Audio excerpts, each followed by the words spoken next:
brez skrbi, ne bo treba gledati, kako jem burek. Takole se je začela naša pot.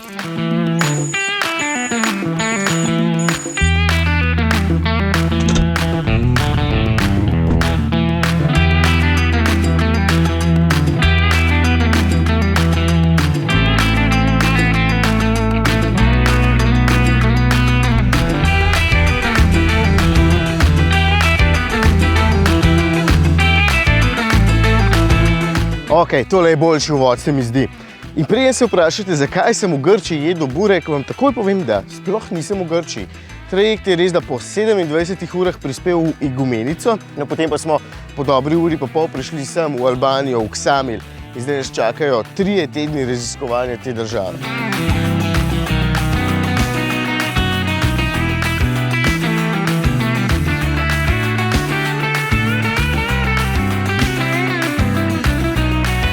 ProAce, s katerim smo zadnji 2 leti odkrivali bivšo Jugo, se je poslovil, zamenjal pa ga je novi RAV4. Saj tudi kombi fajn, ampak sem ugotovil, da potem na dopust vedno vlačimo še kolesa, ki jih potrebujemo mogoče vsega skupaj samo 2 uri. To, da sem 2 dneva poslušal ženo o tem, kam bo šla vsa prtljaga, sploh ni tako pomembno. Prtljažnik ima skoraj 600 litrov, je pogoltnil vse. In za prvih 1000 ali ne vem koliko kilometrov smo porabili samo 10 litrov goriva. Mogoče zato je avto stal na trajektu. Samo do Benetk smo se pripeljali.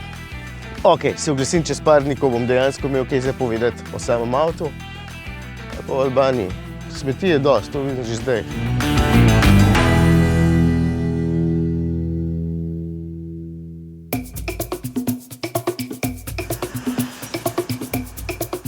Evo, mi smo se aklimatizirali in se po nekaj dnevih iz Ksamila, ki mu rečejo tudi albanska Bora Bora, preselili malce bolj severno v Gjirokastar, tokrat za en dan malce v notranjost, potem pa spet na obalo. In zato sem v bistvu vesel, da smo tokrat uporabili Toyota RAV4, ki je malce bolj oddaljena od tal in predvsem malce bolj robustna.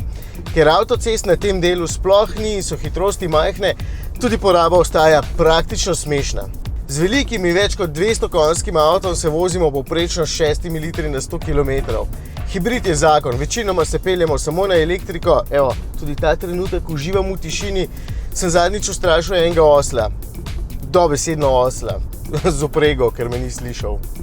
Prejšnja leta smo na podoben način odkrivali Srbijo, Bosno, Črno Goro in nekaj vzporednic lahko dam tako. Ceste so si med seboj zelo podobne, sem pričakoval, da bo tukaj bistveno bolj divjina vse skupaj, pa gre načeloma zelo v redu. Moram pa reči, da so ljudje veliko manj prijazni kot pa recimo v Črni Gori. Tisti, ki rentajo svoje apartmaje in stanovanja, so kar nekako še. Vsem ostalim imam pa občutek, da se zdimo turisti samo odveč zlo, ker nimajo nič od nas, potem tudi ne rabijo biti prijazni.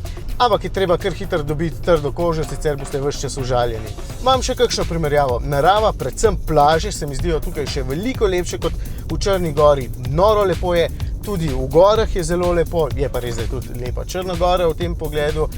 Cene so si zelo podobne, mogoče tukaj celo malenkost dražje vse skupaj. No in zelo podoben je promet. Podoben v smislu, kako se ljudje obnašajo in kako funkcionira sam promet. In podoben v drugem smislu osmrajevanja, kajenja, slabih izpuhov vseh teh lokalnih avtomobilov. Za tovornjakom in za avtomobilom se praktično ne moreš peljati, brez da ne bi vključil funkcije za zapiranje kroženja notranjega zraka, sicer si deležen ene zajetne doze dima. No in če boste slučajno šli v Ksamil in uživali v teh lepih peščenih plažah, si nujno pogledajte še Butrint, kjer so ostanki grške civilizacije. Zanimiva stvar.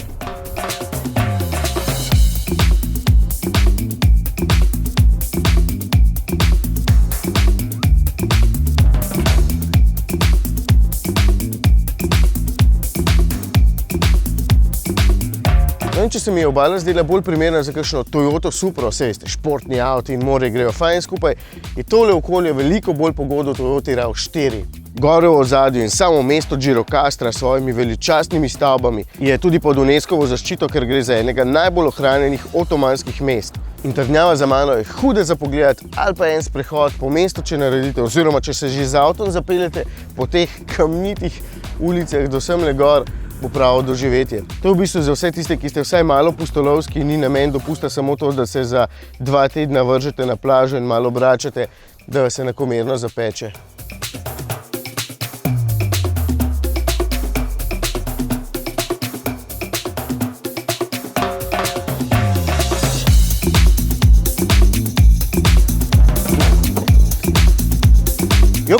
Spet smo na morju, tokrat v mestu Derby, po nekaj dneh pa pičimo še naprej v Lore. Je čisto blizu, ampak je vmes en tak lep in zanimiv prelaz. Je pa tudi tole mesto fajn, objeto med gore in morje, zelo zanimivo. Pa v bistvu kaj čem razlagati, se tile posnetki povejo dovolj.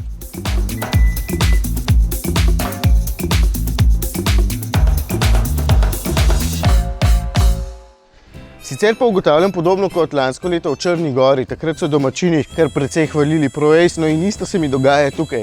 Sicer najprej v albanščini, da potem lahko rečem samo Potem se pa potrudijo v angleščini in ugotovim, da jim je avto res všeč. Pa vem, kaj boste rekli, ja logično, če pa tukaj vozni park so same kripe. V bistvu sploh ni res, precej novih avtomobilov, kar dosti je Mercedesov in Audijev, ampak me ne čudi. Ravka je s tole nastopaško obliko res zanimiva. Ampak kot vedno sam veliko bolj cenim, da je tole notranje okolje super. Zunanjostjo se med vožnjo nič kaj dosti ne obadam, s temi stvarmi tukaj le pa ves čas in se mi zdi razporeditev super. Odlagališče dovolj, izdelava je odlična, prostora še vedno pravim, da imamo več kot dovolj, pa je prtljage res veliko, res nimam pripomb. In tudi prostora na zadnjih sedežih je veliko, me Tamara ne more ves čas brcati, pa to rada počne, meni gre pa blazno na jetra. Mislim, če to ni dokaz, da je RAV4 lahko tudi odličen družinski avto, potem pa res ne vem, kaj je.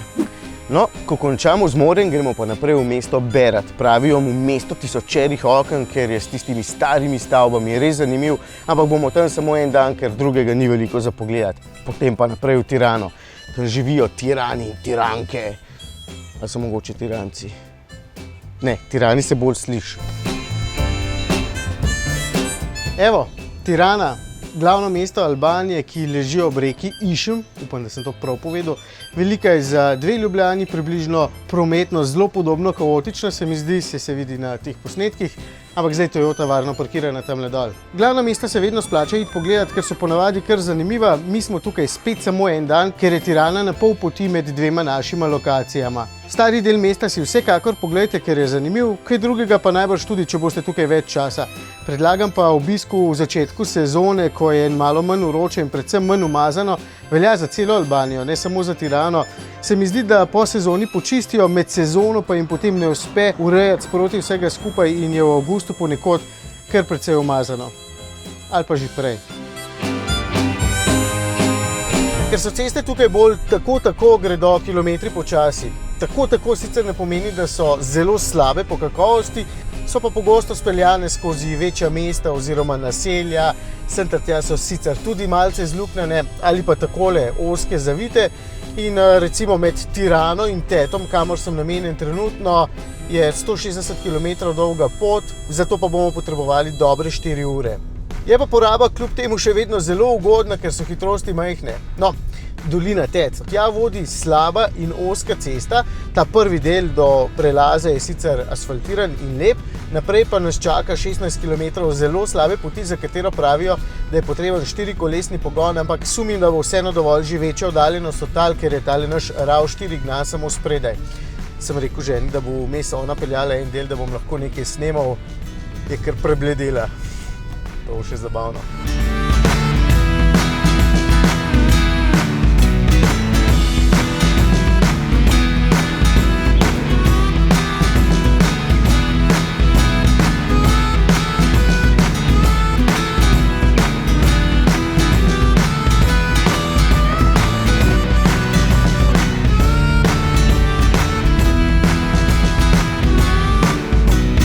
Yes, uspelo in avto je cel brez najmanjše praske.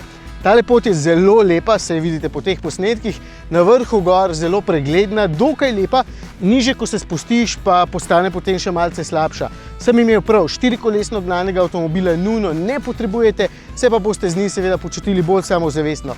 No, kar pa nujno potrebujete, je pa avto, ki je bolj oddaljen od tal, sicer bodo popraskane in polomljene vse plastike.